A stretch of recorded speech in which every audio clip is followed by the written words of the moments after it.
με αληθινή αυταπάρνηση, αλλά θα πω κυρίως και με πολύ μεγάλη επιτυχία, την ασφάλεια των Ελλήνων.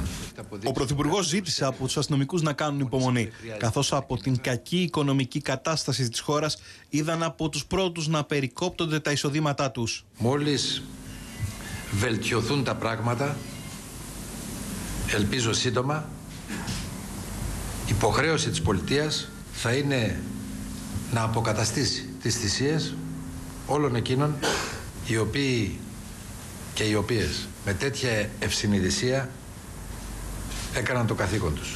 Αυτό το οποίο συμβολίζει είναι την προσπάθεια και τη συμμετοχή στον αγώνα.